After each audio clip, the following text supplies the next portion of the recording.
Let's talk more about today's rally. Our next guest says thanks to the Fed, he is officially out of the bear camp. Let's bring in Jim Bianco, president of Bianco Research. Jim, always great to speak with you. What specifically about what the Fed has said and or done that makes you think, you know what, it's time to climb aboard the train? Well, they've gone beyond just, supplying liquidity. That was the early part of the equation. But lately, they've now started in on market support. Look, they started buying corporate bonds today. They announced it yesterday. They didn't need to do it. They did it to just show that they were serious about their intent. But the fact of the matter is, they have put a massive floor on this market.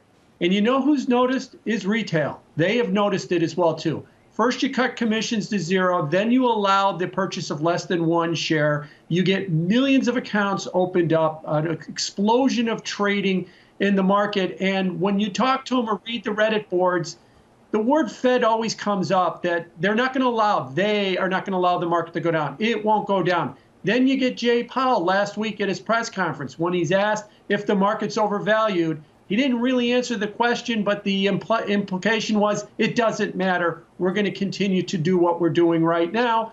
And it's becoming a force in the market that it's going to go higher. Now, it's not going to be this way forever, but it is this way for right now. And if you think the market's going to sell off soon, you have to find something that says it's going to be so powerful to bring the market down that even the Fed's unlimited printing and the Davy Day trader crowd buying like mad is not going to be able to stop it. It's still going to fall. That's a high hurdle to put on it. So basically right now you're saying put aside the fundamentals. You have to ride the liquidity train. If you want to go with the fundamentals, I think it was mentioned earlier, they're all overvalued. They're stretched, as Guy said, to be, simple about it. But there's nothing about this market that says it's cheap, other than we make up new statistics, the 2-year forward or the 3-year forward implied earnings ratio, which never existed until 60 days ago. But those are kind of made up numbers. But the traditional numbers say this is a very fully, if not overvalued market. It is about momentum, and it is about the Fed supporting the market right now. Are you saying, Jim, that the retail investor has had enough power in this market to help this rally go higher, that it's a big enough force in terms of dollar amount that it's actually impacting the move? Yes, I do think that that's the case. I'm going to push back on what Tim said last night after you talked to Partnoy, and that they do. Now, look, there's no statistics that we could trot out. We can only go with anecdotes. But the one closest statistics we can have is in the options market. They break down trades by the size of the trade. Small trades of less than 10 contracts or more have exploded in orders of magnitude in the options market, many times before higher than their previous peaks. So much so that they're powering the entire options volumes, overall volumes higher as well, too. The number of trades of one contract in the options market is approaching 15 to 20% of all trades from practically nothing a year or two ago. So you could see it in the options market. Unfortunately, we don't have the similar statistics for the stock market, but we do know that they're there, and price is set at the margin, and they are the marginal buyer that is new to the market in the last several months. So you're on this trade, you're riding this rally, Jim. At what point do fundamentals enter the equation, or do you think the Fed's printing press is strong enough to actually get us a bridge to the other side, so to speak, of this pandemic in terms of businesses recovering and actually being able to give guidance and fundamental things that investors typically like to have in order to value stocks? And do you care about whether or not the Fed is able to exit the trade, so to speak? No, I care about all that. And I do think that there will be a reckoning at somewhere down the line. If my premise is right, and that this has gone beyond liquidity to price support, pushing the market higher, there will be a problem somewhere down the road, but not now.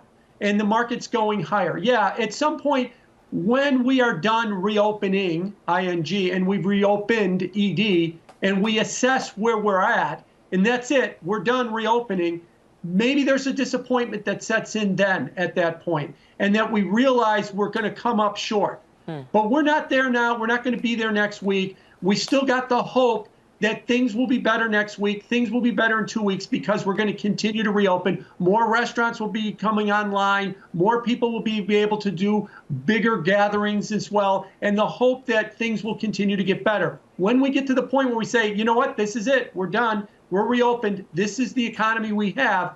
Maybe at that point we come up short. I actually think we might. At that point, we might run into trouble. But like I said, that's a story for another day. For right now, this liquidity is what's really powering the market up. Jim, always great to speak with you. Thank you. Thank you. Jim Bianco, Bianco Research. And yes, again, Dave Portnoy makes it into the A block here. Let's talk about buying stocks on hope, Karen. I mean, does that work for you? It's sort of like buy the rumor, sell the news is what Jim is saying, right? Buy the rumor of reopening being promising and sell the news of the actual reopened economy not doing as well maybe as we all hoped. Right. And I guess, if we come up with a vaccine, then just sell everything right away. I mean, I understand what he's saying, that the Fed is there, and I understand that that is putting a floor under the market. But I do think that, I mean, look, I don't know if we'll get to what happened with the cruise lines just a little while ago of, sort of a setback. So I'm kind of afraid of that because I think things are so overvalued and are already pricing in such a V-shaped recovery. So I am definitely not on hope, and I'm definitely not trading bankrupt companies on hope. I think that's just crazy. Yeah. Tim?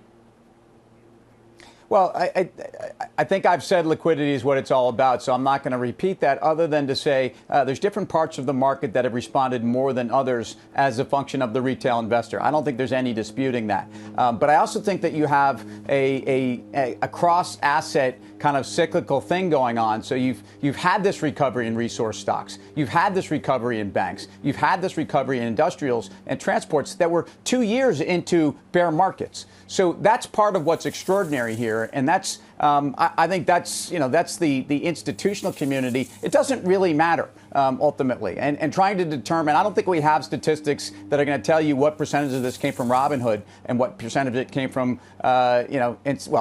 we have those, but they're not out there right now. The more important dynamic here is momentum. Is that fundamentals don't matter? Is that this is the same thing we've been doing since 2009? We've had people come onto our show and complain about fundamentals, saying they want to short it, that the Fed's lit it all on fire, when in fact, all that's really happened for the last 10 years, given a few bouts of volatility here or there, is the market has responded to liquidity, and it will continue to do that. So I agree with Jim Bianco, and there's no disputing that.